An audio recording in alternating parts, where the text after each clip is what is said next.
da entidade, que seja útil de número de usuários em suas avaliações e tomadas de decisão econômicas. O conjunto completo de demonstrações contábeis inclui balanço patrimonial, DRE, DRA, DMPL, DFC, notas explicativas, informações comparativas com o período anterior, balanço patrimonial do início do período mais antigo, DVA, se exigido, né? A DVA, pessoal, ela é uma demonstração que ela é exigida apenas para as empresas de capital aberto, com um patrimônio acima de R$ 1 milhão, tem uma questão dessa, certo? É bem específico. Não são todas as empresas que estão obrigadas a DVA, não. Tem um critériozinho, depois eu posso até ver para vocês, para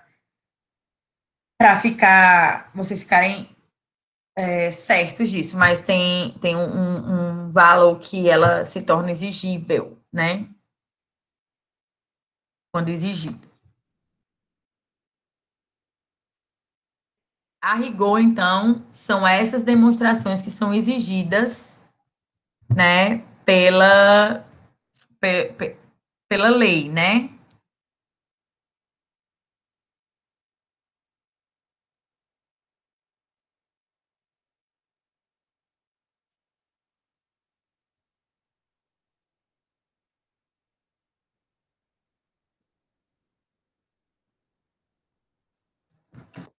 Balanço patrimonial, DRE, DFC. A gente vai ver aqui essas que estão de azul mais escuro, que é o balanço patrimonial, DRE e DFC, que são as mais utilizadas, tá, pessoal? Essas outras, elas são mais utilizadas para as empresas de capital aberto, aquelas lá que a gente até abriu aqui, a M Dias, por exemplo, que tem as informações publicadas na bolsa, né? E acaba sendo exigidas, né? Exigidas, né? E aí elas são obrigadas a publicar essas outras que estão dentro das formalidades da lei, né? Mas as empresas normais, que não estão dentro das exigências da lei, são imprescindíveis para a tomada de decisão, para avaliação das empresas, o balanço, a DRE e a DFC.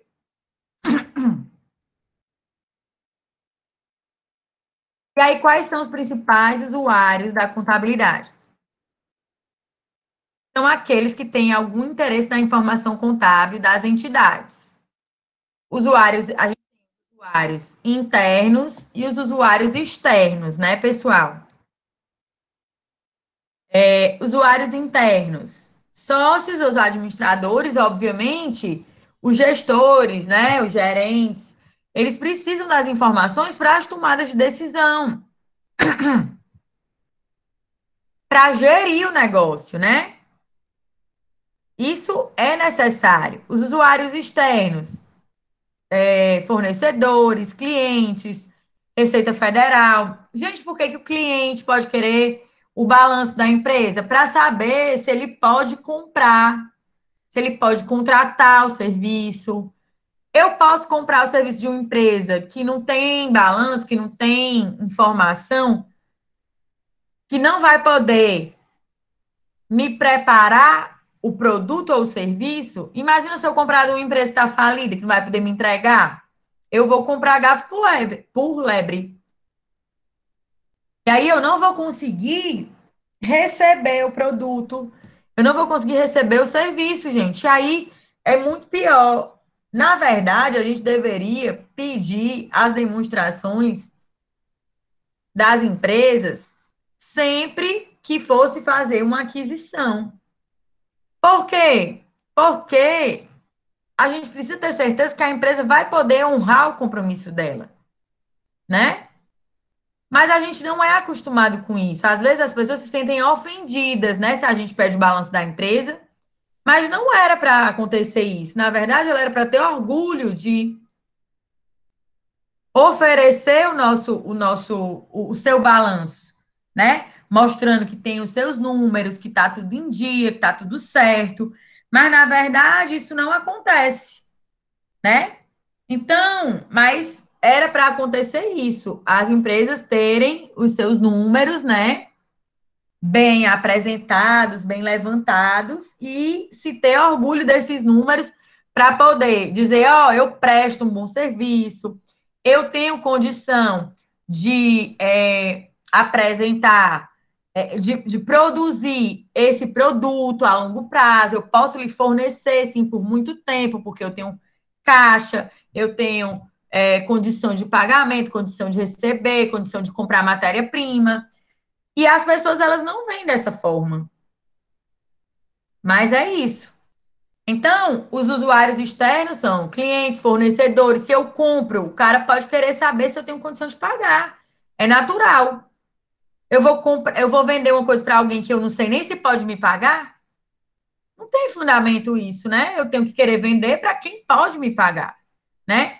Então, os usuários são aqueles que têm algum interesse na informação contábil das entidades, podendo ser usuários internos e externos. Atenção, investidores, credores por empréstimos e outros credores existentes e potenciais são os principais usuários aos quais se destinem relatórios financeiros para fins gerenciais.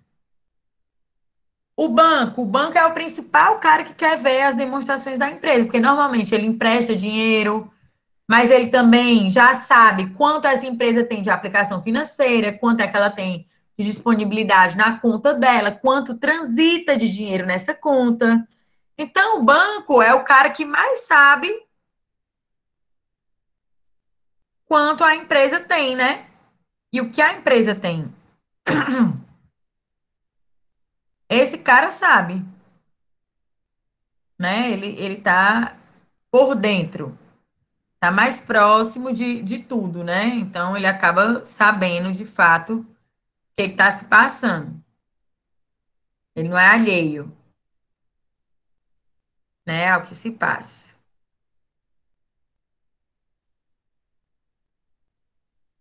Vamos lá para ver mais. Principais usuários, né? Acionista minoritário, fluxo regular de dividendos. Acionista majoritário, fluxo de dividendos, valor de mercado da ação, lucro por ação. Acionista preferencial, fluxo de dividendos mínimos ou fixos. Financiadores, geração de fluxos de caixa futuro suficientes para otimizar o retorno do investimento. Governo, valor adicionado, produtividade, lucro tributado. O valor adicionado aí, pessoal, porque lá na demonstração do valor adicionado tem quanto o governo recebeu, né, de pagamento de tributo.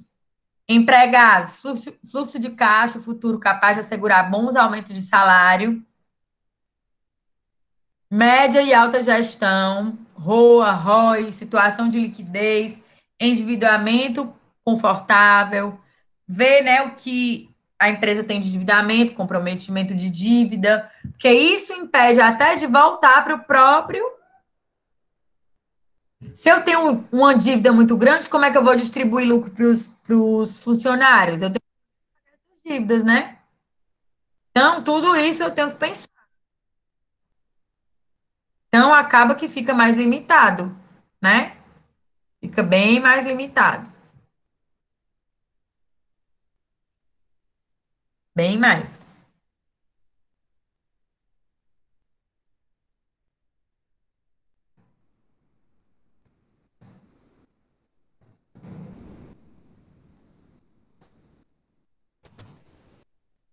Balanço patrimonial, considerações gerais, né? Agora vamos falar só do balanço, tá?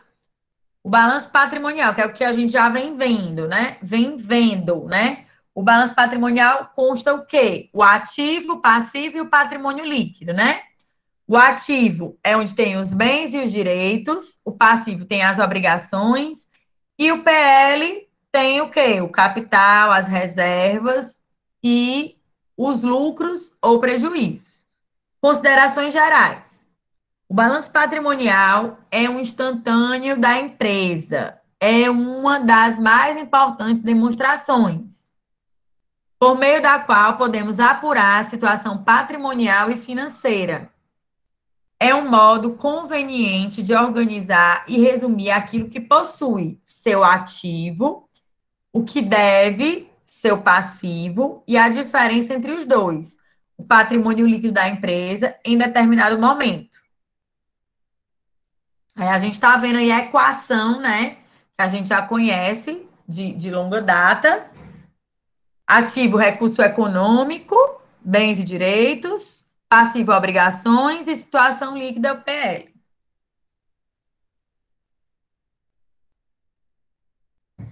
A entidade deve apresentar os grupos de contas separados no balanço patrimonial, circulante e não circulante, pois essa informação acerca das datas previstas para a realização de ativos e para liquidação de passivos é útil na avaliação da liquidez e solvência da entidade. Ó, gente, circulante e não circulante está realizado, tá associado com a realização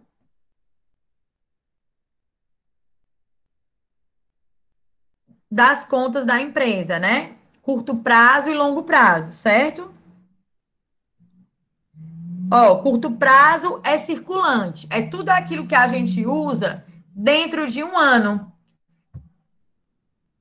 Banco, contas a receber, estoque, é tudo aquilo que vai ser usado, realizado dentro de um ano. Tem o conceito geral de curto prazo. Em até um ano, o conceito geral é curto prazo, que é circulante. E o longo prazo, o conceito geral é de acima de um ano. Então, tudo aquilo que a gente tem mais de um ano para pagar, para receber, no ativo, a gente tem os clientes que a gente vendeu. Se eu dou mais de um ano para a pessoa me pagar, ele está no longo prazo, aquele valor, certo? Se eu tenho alguma aplicação financeira que ela vai ter que ficar aplicada por mais de um ano, ela vai estar no longo prazo também. Se eu tenho empréstimos e financiamentos de mais de um ano, eles vão estar no longo prazo.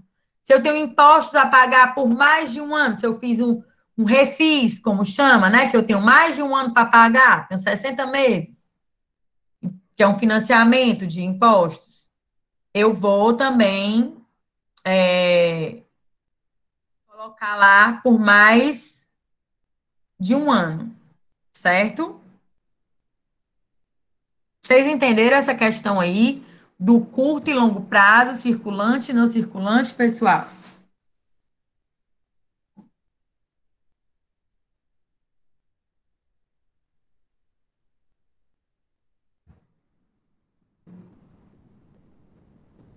É importante vocês entenderem isso, pessoal, que quando a gente for calcular, for entender a questão da liquidez da empresa, isso vai ser importante.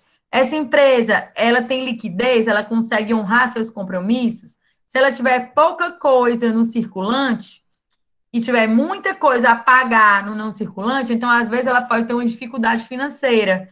Então a gente precisa entender esse conceito de curto e longo prazo.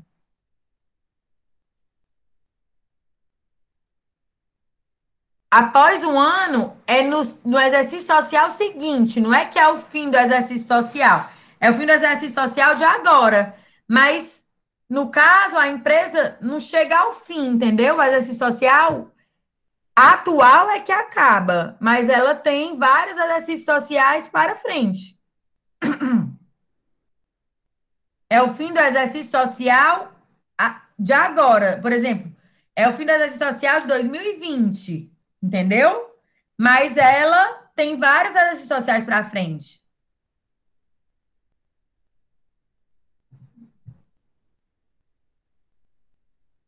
Você entendeu, João? Após um ano, é o fim desse exercício social.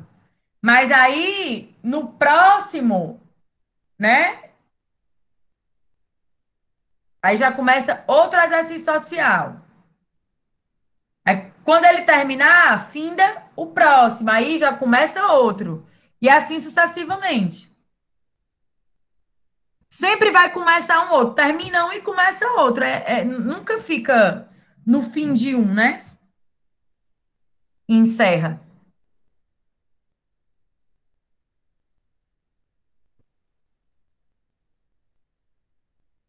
Vamos lá. Balanço patrimonial, estrutura. Eu vou ter, ó, o ativo, ativo circulante e aí o ativo não circulante. O que é que está no circulante? Vai estar caixa, banco, aplicação financeira, estoque. Normalmente, estoque não dura mais de um ano, principalmente se a empresa for empresa de coisas perecíveis, alimentos. É raro eu ter estoque não circulante, tá certo? Aí o não circulante vem, realizável a longo prazo. Normalmente, o que é realizável a longo prazo? Repetem-se algumas contas do circulante, que às vezes pode ser aplicação financeira de longo prazo, estoque, raramente, né? Tem algum estoque que dura muito tempo, mas aí pode ter aplicação financeira, pode ter impostos, é raro, mas às vezes tem. A gente tem o SIAP, né? O ICMS SIAP, que pode ir para o longo prazo, que é ICMS 1,48 avos, né? E aí, se é 1,48 avos, vocês já entenderam que pelo menos os 36 avos está no não circulante, né? A recuperação desses 36 avos, né? Os 12 avos está no circulante e os 36 está no não circulante. A gente divide, né? Tem que colocar de acordo com o que é. E aí a gente pode ter algum empréstimo a sócio no ativo, né? Para receber no realizável a longo prazo, aí fica no não circulante. Investimento normalmente é a longo prazo. Eu não vou investir numa coisa que eu passe só um ano. Normalmente eu passo mais tempo. Imobilizado, que são máquinas, equipamentos, carro, né? A gente sempre passa mais de um ano, então tá lá no não circulante. Intangível, marca, patente, esse tipo de coisa perdura na empresa para todo sempre, então também estaria no não circulante. E aí o passivo circulante. Normalmente está lá no passivo circulante água, luz, fornecedores, né, de médio prazo, de curto prazo, que normalmente se paga de um mês para o outro. Eu teria impostos que todo mês eu pago. Eu teria salários que eu pago até o quinto dia útil, né? Eu teria impostos, salários, teria empréstimos, que eu tenho empréstimos, parte é de curto prazo, e eu tenho empréstimos de longo prazo, né? Isso acontece muito. Eu tenho impostos de longo prazo, os que foram financiados, como eu disse para vocês. E aí, lá no patrimônio líquido, eu tenho capital, tenho reservas. Então, tudo isso entraria nessa composição patrimonial aqui, né? E aí, a gente tem essa estrutura aqui, circulante até um ano, e não circulante, tudo que ultrapassa um ano, tá certo? Ficou claro aqui para vocês? E aí, ó, vocês observam que a ordem do ativo é uma ordem decrescente de liquidez, né? Quanto mais em cima, mais líquido, quanto mais embaixo, menos líquido. E no passivo, é uma ordem crescente de exigibilidade. Quanto mais em cima, mais rápido eu tenho que pagar. Quanto mais embaixo, mais prazo eu tenho para pagar, para honrar, né, esse compromisso. Tá certo?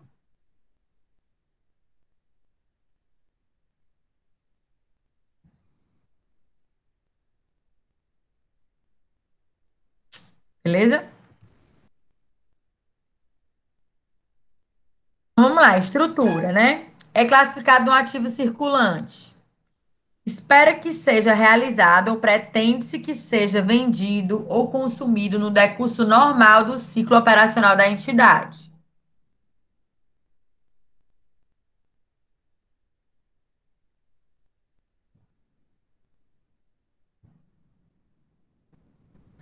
Está mantido essencialmente com o propósito de ser negociado. Espera-se que seja realizado até 12 meses após a data do balanço.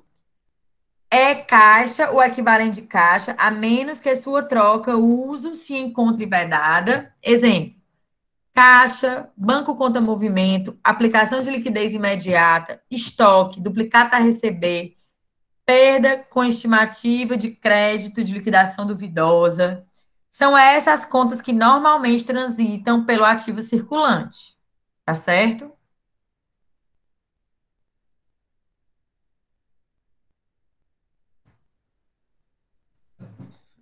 são classificados no ativo não circulante, realizável a longo prazo.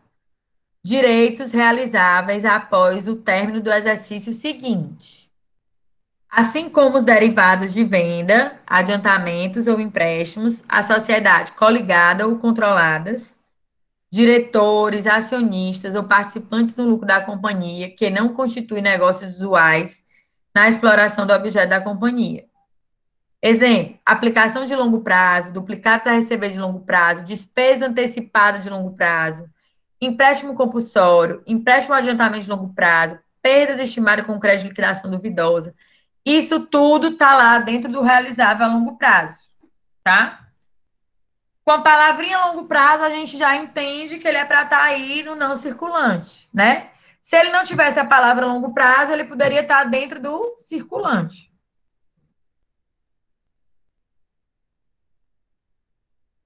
Os ativos são classificados no ativo não circulante investimento, participações permanentes em outras sociedades e os direitos de qualquer natureza. São classificáveis no ativo circulante e que não destinem à manutenção da atividade da companhia ou da empresa.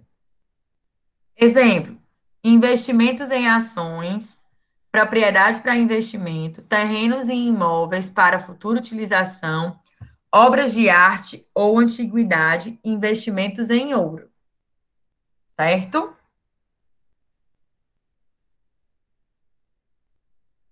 O imobilizado, né? O que que consta no imobilizado? São classificados no ativo não circulante imobilizado direitos que tenham por objetos bens corpóreos destinados à manutenção da companhia ou exercidos com essa finalidade, inclusive decorrentes de operações que transfiram à companhia benefícios, riscos e controles desses bens.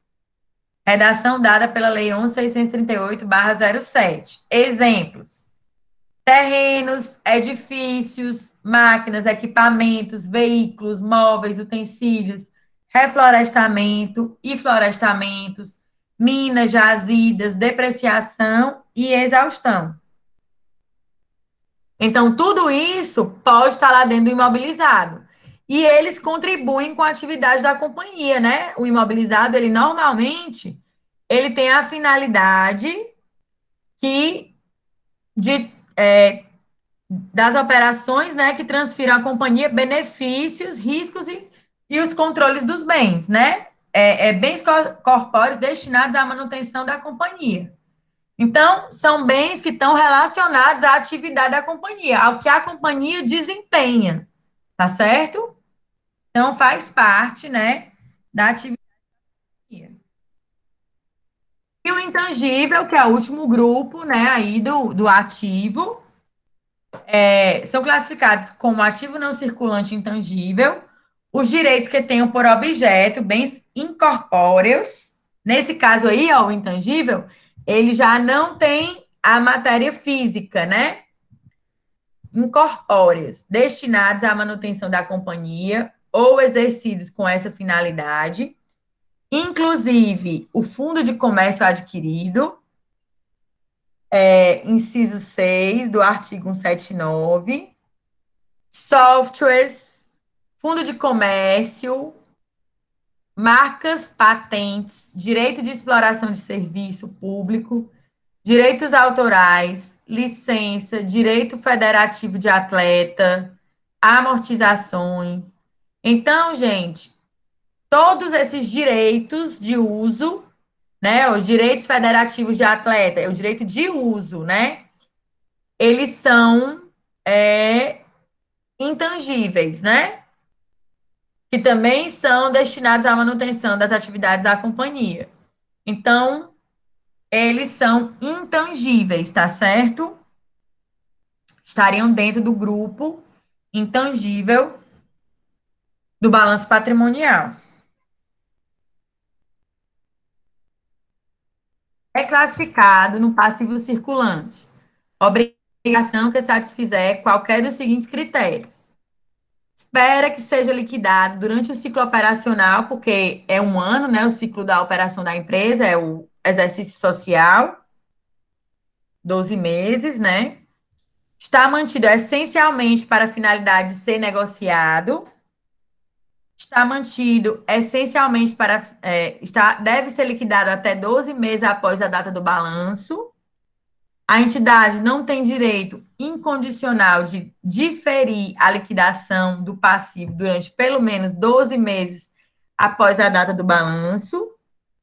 Exemplo: fornecedor de curto prazo, empréstimos e financiamentos de curto prazo, obrigações fiscais de curto prazo, que é o que eu disse para vocês, os impostos, né, do mês, Simples Nacional, PIS, COFINS, Imposto de Renda, ISS, ICMS, INSS, FGTS, que paga todo mês, debêntures e outros títulos de dívida de curto prazo, provisões a curto prazo, amortizações, né? É classificado no passivo não circulante. Obrigação que não satisfizer os critérios do circulante. Exemplo: refis, retenções contratuais, empréstimos e financiamentos de longo prazo, imposto de renda e contribuições sociais diferidos, debêntures, outros tipos de dívida a longo prazo, provisões a longo prazo e amortizações, e etc. Então, isso tudo aí, né, são contas que podem estar no passivo circulante, não circulante, tá certo?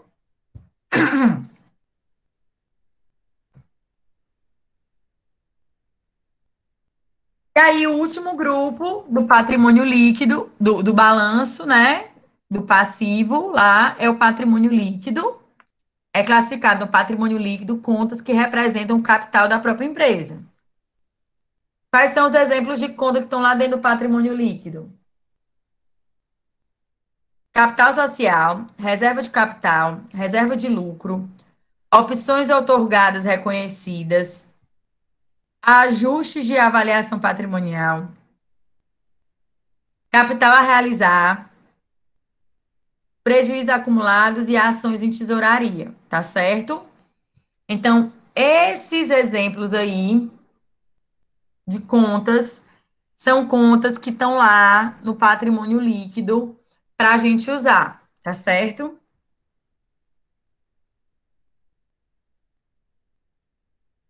E aí a gente até já viu aqui, né? Esse patrimônio líquido, pessoal, é aquela situação, ela pode ser situação líquida negativa, situação líquida positiva e situação líquida inexistente ou nula, né? Ele pode estar zerado, pode estar positivo e pode estar negativo.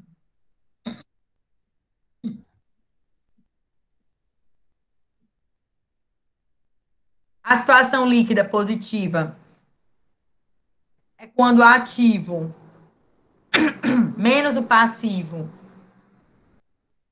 o ativo é maior do que o passivo, né? E aí o patrimônio líquido ele acaba ficando positivo, né? O ativo for maior que o passivo, aí a gente tem o patrimônio líquido positivo. Ativo é igual ao passivo mais patrimônio. Situação patrimonial líquida, nula ou inexistente, é o ativo igual ao passivo. Quando o ativo é igual ao passivo, então a gente não tem PL.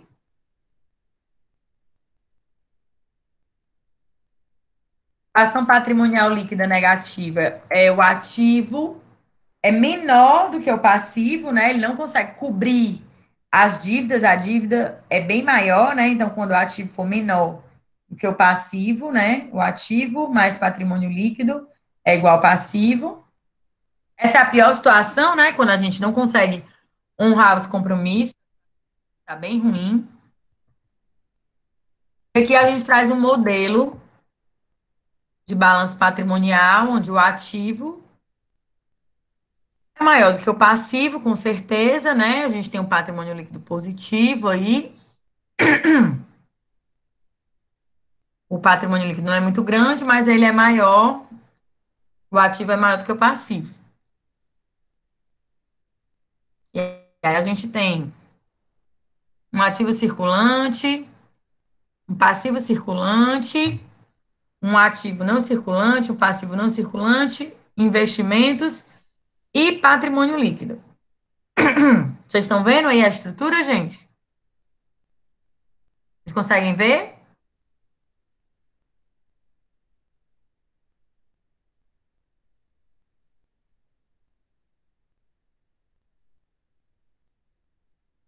Pergunta, amor. Professor, eu só tenho uma pergunta. Ah, no passivo, no passivo circulante e no passivo não circulante, tipo, tem empréstimos e Debêntures. Debêntures. debitéres, fornecedores e tudo mais. Como é que a gente é, como é que a gente pode diferenciar, tipo, porque o circulante é a curto prazo e o não circulante é a longo. Mas como é que a gente pode diferenciar o tempo?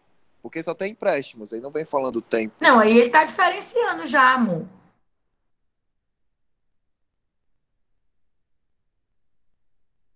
Aí ele já tá diferenciando, você tá vendo? Eu me ref... Sim, mas eu me refiro, tipo, na hora de fazer o balanço Não, patrimonial, ele se dá a ele der diferença para da você data? fazer, ele vai dizer que é curto e longo prazo.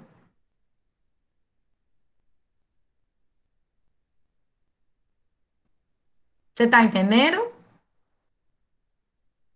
Sim, sim, só essa mesma pergunta, porque, tipo, quando a gente tiver que fazer, a empresa vai ter que estipular, certo? Não, se você tiver que fazer, ele vai dizer que é curto ou longo prazo. Ele vai dizer lá. Como a gente fez aquele material que a gente fez, lá ele dizia que o empréstimo era de curto prazo ou de longo prazo. Então, ele vai especificar para você quando é uma situação ou outra, entendeu?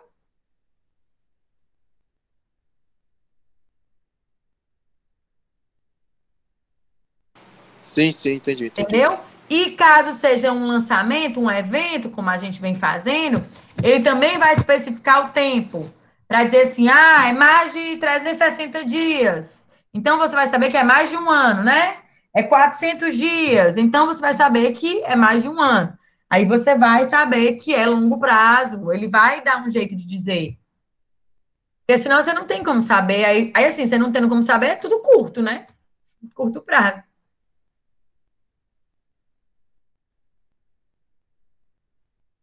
A gente entende que é de um mês para o outro, né? Quando ele não diz nada, é pagando hoje, né?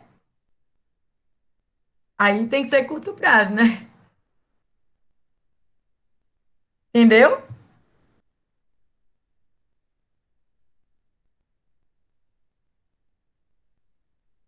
Entendeu, amorzão? Sim, sim, entendi, professor, obrigado. De nada, amor. Ó, bora ver aqui, ó.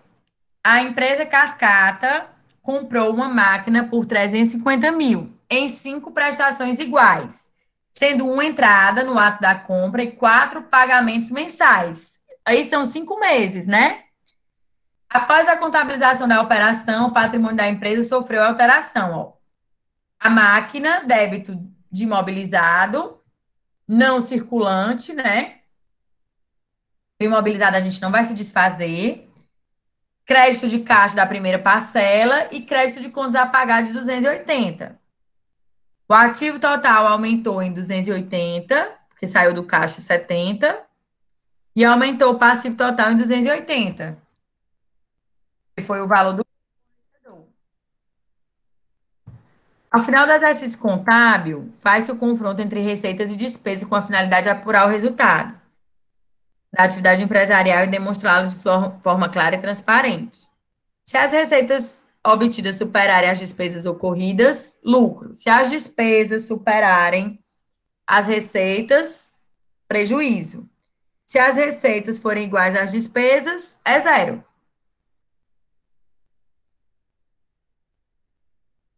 Caso o resultado seja lucro, poderá se distribuir as seguintes ordens: lucro líquido, lucros acumulados, reserva, dividendo, participações e capital.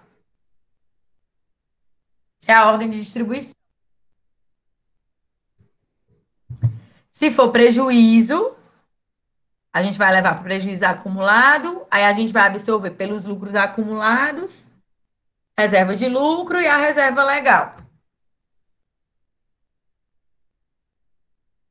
A gente vai aqui, ó, para a estrutura da demonstração de resultado, que vem aí no formato da Lei 6.404, né, ó?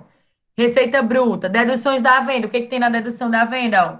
Impostos sobre vendas, devoluções de venda, abatimento sobre venda e descontos incondicionais. E o ajuste a valor presente, se houver. Aí a gente tem a receita líquida. Aí depois da receita líquida, eu diminuo o custo das mercadorias vendidas. Aí eu tenho o resultado operacional bruto. Depois do resultado operacional bruto, eu tenho as despesas com vendas. Não, eu vou adicionar tudo amanhã, Amanda. Eu vou adicionar a aula e o slide, viu? Se preocupe, não. Aí eu tenho despesa com venda, as despesas financeiras, as receitas financeiras, outras despesas, outras receitas. Aí o resultado operacional, ou lucro, ou prejuízo. Outras despesas ou receitas. Outras receitas. Resultado antes do imposto de renda. Aí vem provisão para imposto de renda, provisão para contribuição social. Aí, participação estatutária sobre o lucro. E resultado líquido. E aí, a nossa DRE, a estrutura da DRE.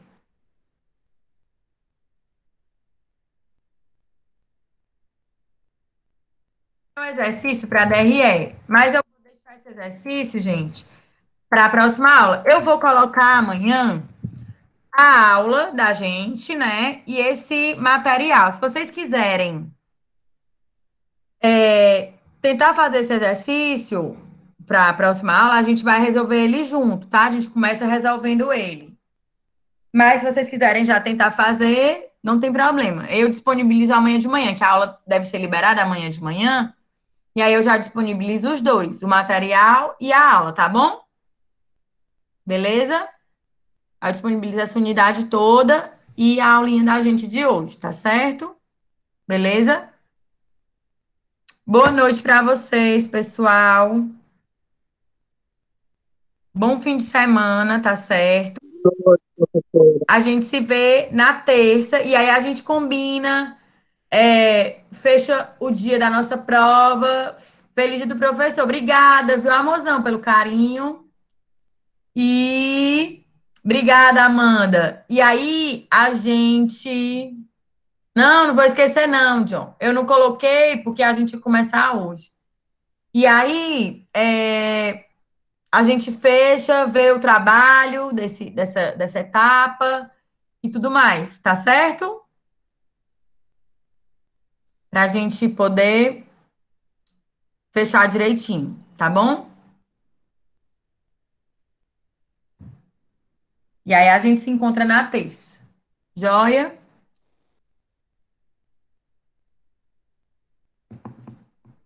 Beijo.